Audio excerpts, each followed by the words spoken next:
always thought it's not good to brag.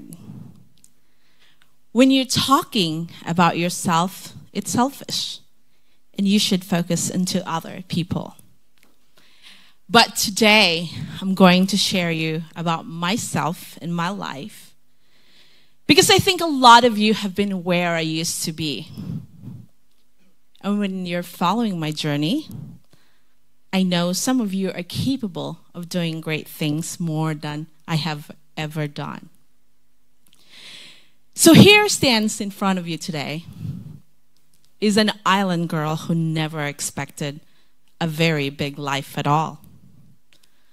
My life was small. My village was small. The thought of running companies and traveling the world were wildest imagination. Yet, I have gone so far beyond the world that this island girl would barely recognize me today. Folks, this is the real deal. This is actually my mom. She makes fresh cooked meals every day, and she works in a bakery. My father makes $200 a month for a family of 5, so we work in the morning and then tomorrow we work again. I was told I was a worker, just like the rest of us, and I'm not allowed to complain. I remember working in a bakery. I have to wash 100 pieces of molds every day, and I have blisters all over my hands. You know, these are not nice, sophisticated pastry molds. They are used milk cans. We're kind of rough on the edges. You know, when you grow up in a small island, when there's a parade going on every year, that's the only time I would see people. And I can't even experience that. I remember while working in the bakery, having the baked goods in the oven, I had to run as fast as I could to catch a glimpse of the parade, knowing I have to turn around before baked goods burn. Oh, I remember to be in that position to not have freedom. There was this family, this looks like a crazy rich Asian, named Brown. And my mother would yell at me, "Why are you resting? You're not a Brown." But I'm tired. We are all tired. Stay in your lane, stay in your place. Let's get back to work. That kind of a comparison is some kind of a put down that I'm not faster, stronger, wealthier than a Brown. You know, the sale from that small stall, my mom was able to send me to college barely enough to pay for my tuition. So I was hustling at an early age. I was selling merchandise like T-shirts. I would flip this Nokia 5110 back in the day. I would change the packaging and sell it to my friends and family. Now, as my life advanced, one day, I get a chance to travel to Hong Kong. I have to tell you, the very first moment I've seen Hong Kong, my mind almost exploded. What? There's a bigger world out there outside of my island. I was stunned. I was speechless. There's tall building, important people wearing their nice suit, carrying their briefcase. And I thought, I don't know what they do, but I want to be like that. I don't know what they do, but I want to be like that. You know, despite that childhood difficulty, finishing college was great. Probably worked a lot harder than I should have. And this led me the opportunity to move to the United States right after college. At first, I was a makeup artist. I'm not even good at it, to be honest. I was a brand ambassador. Brand ambassador sounds fancy. Brand ambassador at Costco. Do you guys know Costco? Pretty much the store that sells everything.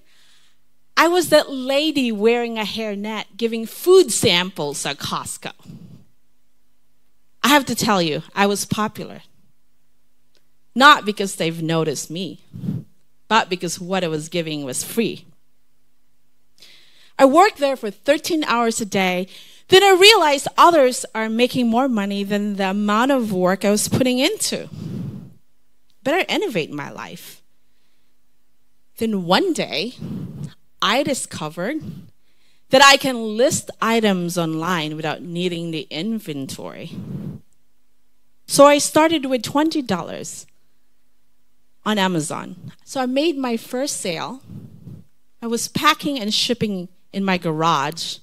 And in 6 months, I sold $500,000. I was obsessed. I would never have this opportunity ever.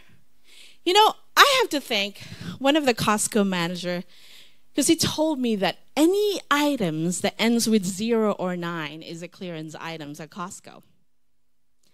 I was packing and shipping in my garage. My neighbor, Lorena, complained that the cracking of my tape disturbs her at night. She wants to kick me out. Kind of upset me a little bit. And in 1 year, I sold $1 million. This is without capital. I was obsessed. I would never have this opportunity ever. So I bought an SUV because this is actually my son helping packing and shipping in the garage. I paid my debt. And in a few years, I sold $20 million. Working in the garage with 2 virtual assistants from the Philippines. Notice the journey. Young island girl with no hope. Student overwhelmed by the outside world. Immigrant to the US, working 13 hours a day, making minimum wage, now becoming an entrepreneur, taking a chance on the internet from $20 to $20 million in just a few years. There's unlimited opportunity around us. It's just there. We just haven't seen it yet. Now, as I learned how to build businesses, I learned how to build others. This time, I call it a dirt bag business. I happen to own a property by the National Park, Joshua Tree. Anyone heard of Joshua Tree? Yes? So the idea is I would rent out a plot of land. So campers would rent it out, a small plot, bringing their tent. They would hike during the day, and at nighttime they would enjoy the stars. And during a road trip, when everyone was struggling, my husband is there, I overheard the CEO of Airbnb. He mentioned that their unique camping is up by 20%. Like, that's a really great intel. And so I bought a bus, a pink bus, converted into a beautiful room. This is my RV. I created a deck. And I bought a military truck. So I created my own Burning Man. Anyone have heard of Burning Man? Of course, tech people. And I hired a local cleaner, automate everything, utilize my virtual assistants. And this is during pandemic where majority of us were struggling. I was profiting $9,000 doing nothing. How cool is that? Now, I love my home country, the Philippines, so I created a tiki hut. So I have a place every time I would visit home. As the demand grew bigger, I built more rooms, and that tiki hut is now one of the top 10 boutique hotels in the world. How did this business work? So I utilized the up-and-coming influencers. I utilized influencers marketing. The idea is for them to stay overnight in exchange for video content. And I would shop it, utilize it to different social media platform, and it would go viral, 2, 4, 10 million views. So I don't really have to spend on ad spend. Now you might be thinking, is that possible to create a company from 7,000 miles away? Yes. You know, people often ask me, who designed this? Me? I just created in a paper from Starbucks. Do you have any experience? No. I just learned from people who did. I didn't have any hotel experience. So I just utilized AI and Google. 2018. But the key is, aside from us creating an experience to people, when you build a solid culture, this is my team 4 days ago, we had a white party. When you're making sure your team are empowered, when they feel cherished, celebrated, and embraced, you can run companies without your presence. You know, leadership is about admitting that you are wrong sometimes. Leadership is not about you being charged and being tough the whole entire time. Leadership is about being human. And when you're being human, you're relatable. And when you're relatable, your team trusts you. And when your team trusts you, trust is the foundation of things. That's when you can scale companies without your presence. I'm grateful that we can employ single moms. Actually, majority of my staff, none of them have any hotel experience. We just really built a solid culture. Now, the Browns that my moms are referring to are now aspiring to be like me. I've heard the Browns are building a hotel as my competitor. It's crazy how the universe works. Now, have you ever been in a situation when you're totally out of place?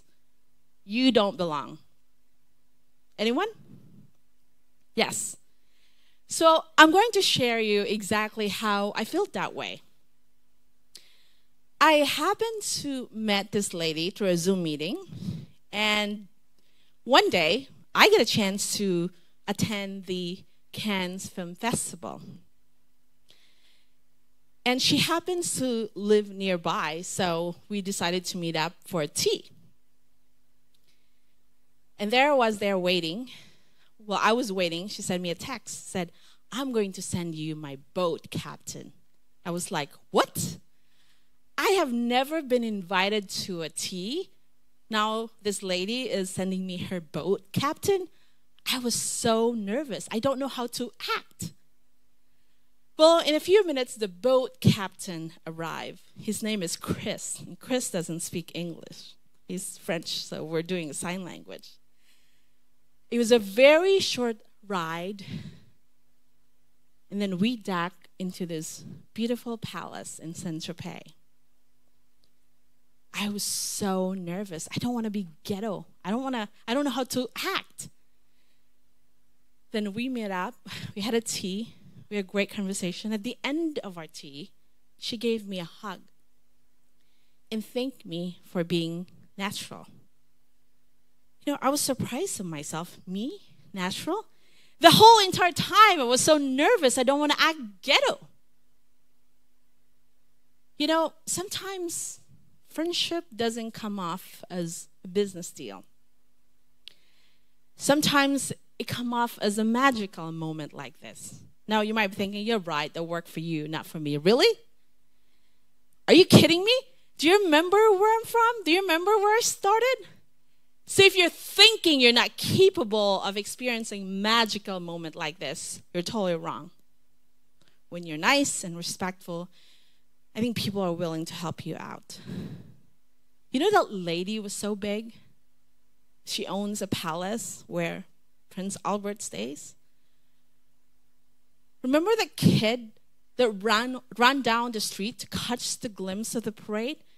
That's still who I am.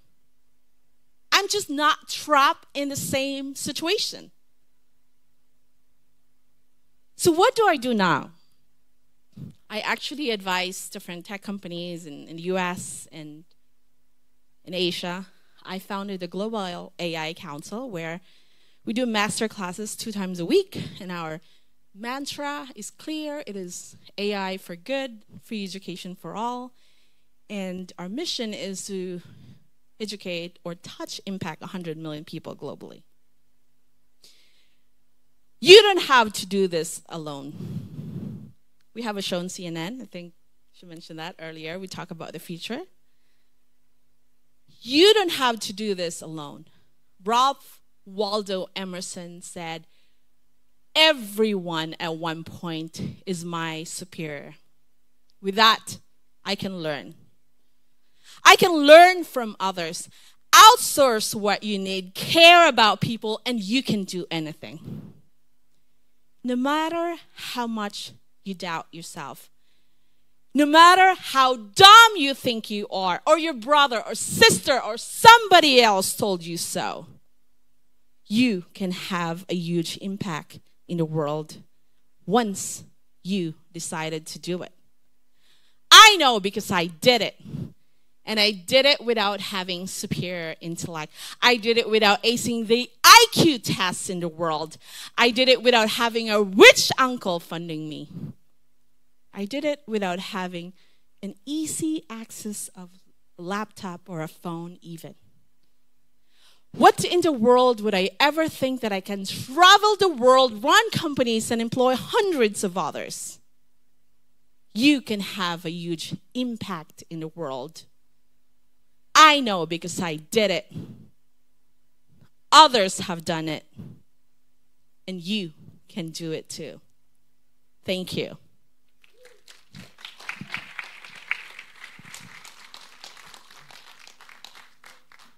We're going to do Q&A.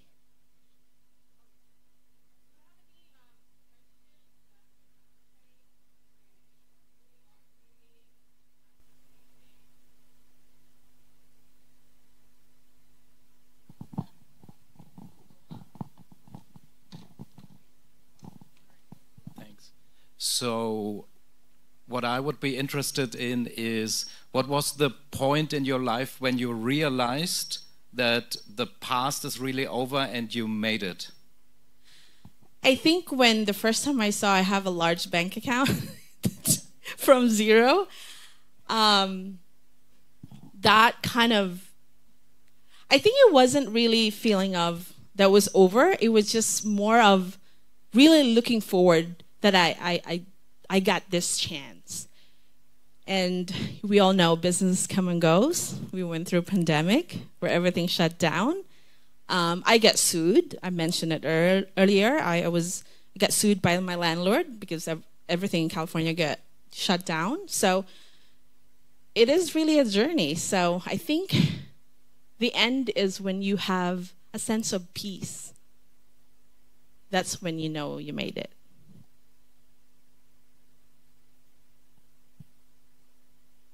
I have a question.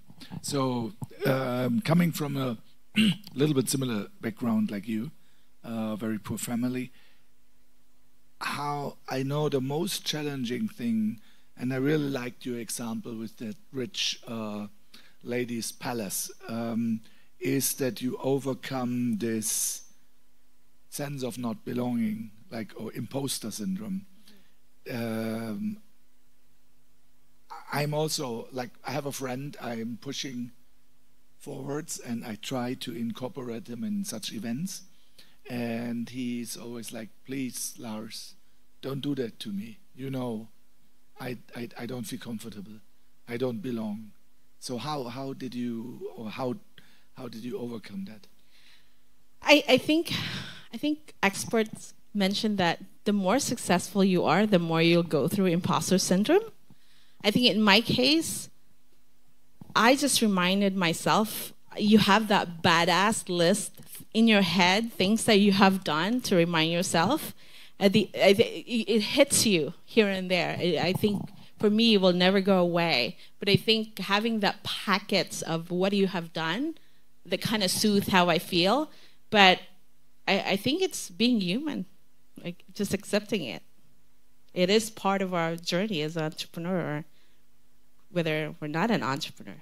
But I've heard the more successful you are, you're out there, it's going to hit you even more. I think there's somebody at the back here. Let me just run and give you the microphone.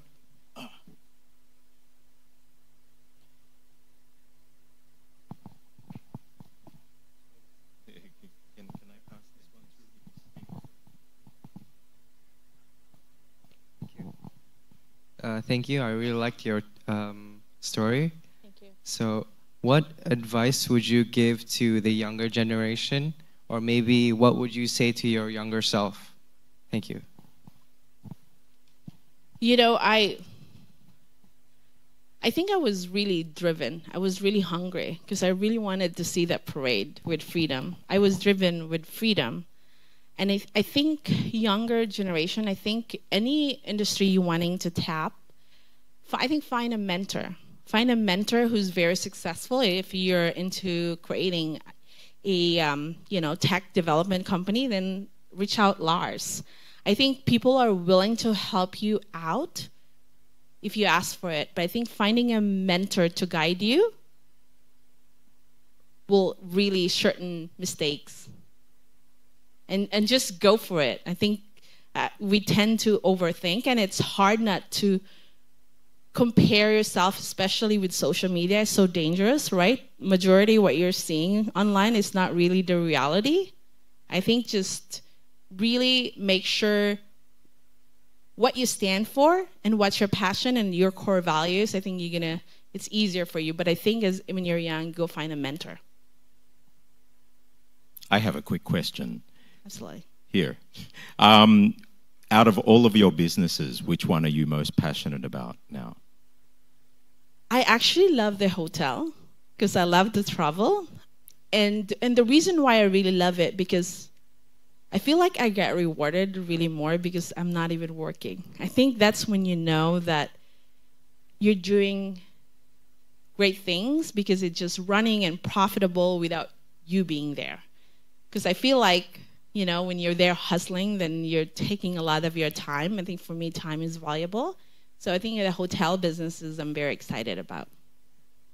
When you automate everything and you're just checking profits and culture, I think that's a really good business. Yes? Let me get this to you, Senan. Actually, you don't get a microphone. No. Like this. So do you have different management style for different businesses, or you run the same management style? Very good question. Yes and no, right? But I think when you have your systems in place, it doesn't really matter. Business issues are the same no matter what industries. I'm just grateful I'm part of EO like Lars and Rich. So when you have your SOP, then it's the same problem no matter what industry. So I utilize a lot of EOS and scaling up systems. And that's how how I manage things. But when it comes to leadership style, I feel like I'm way more relaxed when I'm not there. And it runs way better than I'm around my team. So I kind of like the idea of I just kind of let it go because then they're really being creative. And look, as an entrepreneur, we're a control freak. And it took me a while to understand that, when you control everything, you're only going to be good as your hand can reach. If you do it at 80%, but if you have 10 people that could do not perfect, that's still way more than you. I find that the more you let go of that control and trust your team, as long as you have, the training and systems, that's way much better. Marcus? Yes, thank you. Additional to that, so talking about the leadership and the different teams, and you trust them, how do you make sure in assessment to find the right people with the right skills for your different businesses? How do you do that? I think I have a gift of reading people's bullshit. I can smell it from a mile. And not everyone has that talent, right? So if you're not very good at it, find someone who can smell that. But I think for me, I can really tell how good a person will perform. that I think I probably just have that gift. But if you don't have, just find someone who can do that. But I think just do 90, 60 days trial before you're committed to someone you're stuck that you can't stand working. I think just do a trial, or before you hire someone, really ask the previous company they work with. You're going to hear some really good responses. With EOP, how has that helped you, if so? And how did you get into it? The EO? Yeah, the EO. So the Entrepreneurs Organization, it's peer-to-peer learning. You just need to have $1 million revenue, US, a year, and then you can apply, and then you can find different chapters. There's different chapters globally. There's 17,000 members globally, so you just need to have a revenue, and then you can apply. But has it helped you in how? Absolutely. The reason why is, you know, as a leader or as a human being, it's a continuous learning, and we do a lot of, you know, I think it makes a difference who you surround yourself with. I think that's really a very important key. Successful people hang out with successful people, and that's the reason why. You got to be careful into protecting your energy and whose information you're getting from. And the reason why EO is so valuable is you have successful people that are just being human and sharing hardships. You understand that we all go through the same thing, no matter how big is your company. And part of that, too, is you get the inspiration like, oh, my God, he's doing a great job. I want to do the same thing. It is that collective of being in a community that it just gives you inspiration. So it really helps me grow. Thank you, Kate. Before we wrap up, I just want to add a few words because that was really inspirational. Thank you for that. There was a question about if there are advice to young people, and I think I want to share a story which happened yesterday here on the summit. So we have a couple of families, fathers here who brought their teenagers, son and daughters, to hang around, to get to know successful people. And we had a very interesting, in the summit, a very interesting session where we had a chance to meet Kun Tom, who is the person who legalized marijuana in Thailand. Very, very, very successful and rich person. And he was standing outside. And there were two daughters, 19 and 21. And one father, and they were like, oh, we should talk. And he said, like, go talk to him. And they said, no, we can't do that. We can't. And said, no, you go now and talk to him. So they went to him and asked him if they potentially could do an internship. And he said, for sure. Immediately. And then he said, but you won't do it.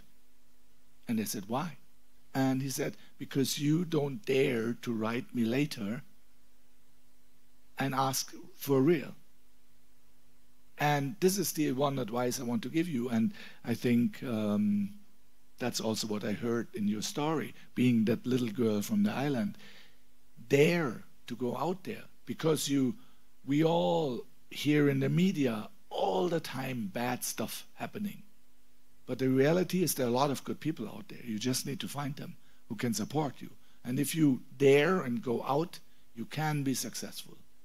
If you're just scared and stay home, you will never be successful.